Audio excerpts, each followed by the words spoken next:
Shavua Tov, il y a une très belle histoire que j'ai lue avec deux versions et qui concernait aussi le Rav Chaim Elul Shaliar du Rabbi Akretei.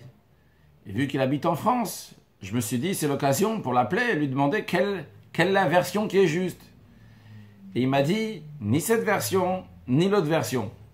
L'idée dans les deux histoires, dans les deux versions, elle est juste, mais là je vous la présenter comme je l'ai entendu du Rav Chaim Elul par le téléphone, à qui je remercie d'avoir pris du temps pour me raconter l'histoire du début jusqu'à la fin.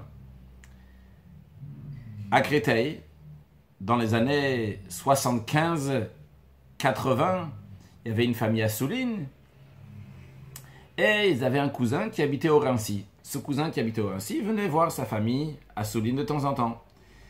Un jour, il a dit au Rav Chaim Elul, je vais partir à New York. Le Rav Chaim Elul lui a dit, tu vas à New York, il faut aller chez le rabbi. Il lui a trouvé une famille pour l'accueillir à Crown-Heights, à Brooklyn, où le rabbi habite. Et Shabbat, il était au Farbrengen. C'était le Shabbat Mevachim, le Shabbat qui bénit le mois de Kislev.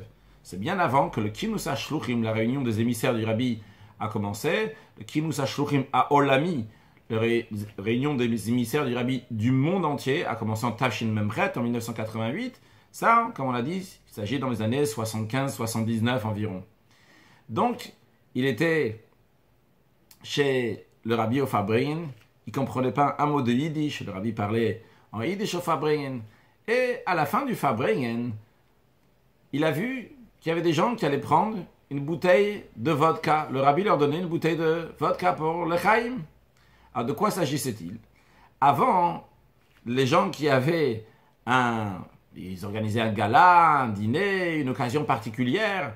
Avant Shabbat, ils amenaient une bouteille de mashke. Une bouteille de mashke chez les Chassim, c'est une bouteille donc, avec laquelle on dit le Chaim, ça peut être de la vodka ou autre chose. Ils amenaient une bouteille de mashke chez le secrétariat du rabbi. Après, lorsque le rabbi rentrait au Farbrengen, le secrétaire amenait ces bouteilles-là, les mettait en dessous de la table. Puis, à la fin du Farbrengen, le rabbi prenait de ces bouteilles-là et servait aux gens le Chaim. Les gens annonçaient quelle occasion, ils ouvrent un Bet Rabad, ils vont faire un gala pour le Bet Rabad, organiser telle et telle chose, etc. Et donc, ils distribuaient un peu sur place. Et après, donc, pour la soirée, pour la journée, pour l'événement qu'il faisait. Lui qui ne comprenait pas le Yiddish, il a vu qu'il y avait plusieurs personnes donc, qui venaient, qui se présentaient pour prendre une bouteille de mashke. Il est venu lui aussi dans la queue. Et le rabbi lui a donné une bouteille. Et le rabbi lui a dit, c'est pour le mariage. Bien. Ce juif-là, il est reparti à Paris, à Créteil. Et lorsqu'il a rencontré le Rav Chaim Elul, il lui a dit, écoute, le rabbi m'a donné une bouteille de vodka, mais pour le mariage, a priori, le rabbi s'est trompé. Je suis déjà marié. Alors le Rav Chaim Elul lui a dit, écoute, je ne peux pas t'expliquer pourquoi le rabbi t'a donné une bouteille de mashke pour le mariage, mais en tous les cas, je peux te dire une chose. Le rabbi ne se trompe pas. Bon. Le temps est passé, c'est arrivé avant Pessah. Comme vous le savez, la vodka, c'est de l'alcool, donc qui est fait à base de blé, à base de 5 céréales qui sont chametz pendant Pessah.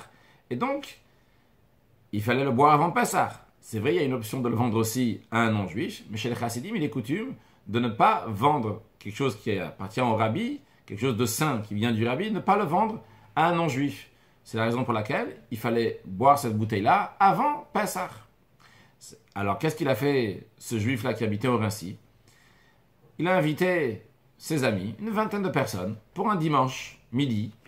Comme ça, ils vont faire une fête ensemble. Et à l'occasion de cette fête, ils vont dire le Chaim avec la bouteille de mâche que le rabbi l'a donnée. Bien, quelques jours avant la fête qu'il a organisée, ce dimanche-là, sa femme lui dit qu'elle est très fatiguée. Elle n'a pas les forces d'organiser un repas pour une vingtaine de personnes. Alors, ils ont décidé, dans ces cas-là, de prendre un traiteur, d'aller dans la salle des fêtes du Rincy, et là-bas, ils vont faire la fête. Comme ça, le mari ne voulait pas annuler. Et c'est ce qu'ils ont fait. Ça arrive dimanche, ils viennent à la fête. Ils étaient dans la salle des fêtes. Il y a le rabbin donc, du consistoire à Rincy, qui rentre dans la salle. Il dit, si ça ne vous dérange pas, j'aurais besoin d'un minyan pour un mariage dans la synagogue. Parce que si les hommes peuvent venir, les hommes se sont levés, sont partis à la synagogue. Les hommes sont rentrés à la synagogue, il y avait le rabbin, le khatan et la kala, le marié et la mariée. C'est tout ce qu'il y avait. Très étonné, bon, ils ont assisté au mariage. Et à la fin du mariage, la personne qui a organisé la fête, elle va vers le Khatan Kala, dit, est-ce que vous avez organisé un repas, quelque chose? Il dit, non, on n'a rien organisé. Bien, il lui a dit, j'ai le plaisir de vous dire, juste à côté, dans la salle des fêtes, le repas vous attend pour votre mariage. Ils sont rentrés là-bas, dans la salle, et ce monsieur a pris la parole. Il a dit, j'étais chez le rabbi, et le rabbi donnait du mashke pour tout le monde. Le rabbi m'a donné une bouteille. Le rabbi m'a dit pour le mariage. J'ai pensé que le rabbi a fait une erreur. Mais finalement, je vois que le rabbi a envoyé la bouteille pour ce mariage. Le rabbi m'a donné une bouteille pour un mariage. Il se retrouve que ma femme ne pouvait pas le faire et moi on ne pouvait pas le faire à la maison. On l'a fait ici dans la salle des fêtes. Puis à ce moment-là, il y avait le mariage du Khatan et la Kala. Et la fête maintenant, c'est devenu une fête pour le Khatan et la Kala.